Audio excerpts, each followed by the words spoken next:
நம்ம வச்சுருக்க 150 கிராம் சுகரை வந்து ஆட் பண்ண போகிறோம். இது கரையறதுக்கு நம்ம ஒரு 1/4 கப் போல் தண்ணி சேர்த்துக்கலாம்.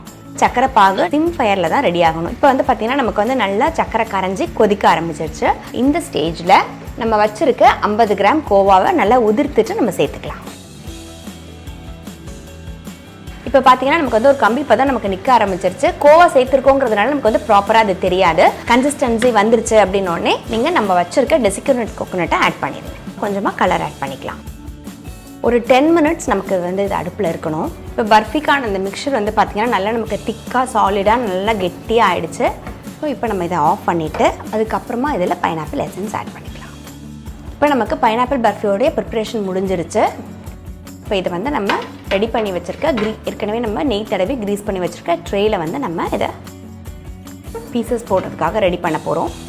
இது ஒரு 10 மினிட்ஸ் பார்த்தீங்கன்னா நமக்கு வந்து செட் ஆகிறதுக்காகும். இப்போ பர்ஃபி பார்த்தீங்கன்னா நமக்கு ஓரளவுக்கு செட் ஆகிடுச்சு. இது வந்து நம்ம ஓரளவுக்கு நமக்கு வந்து அந்த டெம்பரேச்சர் இருக்கும் போதே நம்ம வந்து ஸ்லைஸ் போட்டுட்டா தான் நமக்கு வந்து உடையாமல் இருக்கும். இப்போ வந்து பார்த்திங்கன்னா நம்ம மார்க்ஸ் மட்டும் பண்ணி வச்சுட்டோம். ஆனால் நம்ம வந்து வெளியே எடுக்கலை. பர்ஃபி பார்த்திங்கன்னா நல்லா செட் ஆகி நமக்கு வந்து ஒரு நல்ல டெக்ஸ்சருக்கு வந்துருச்சு. இப்போ ஒரு ட்ரேயில் நம்ம வந்து டில்ட் பண்ணிடலாம்.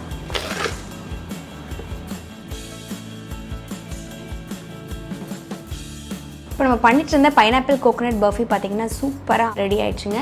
எல்லாருமே விரும்பி சாப்பிடுவாங்க.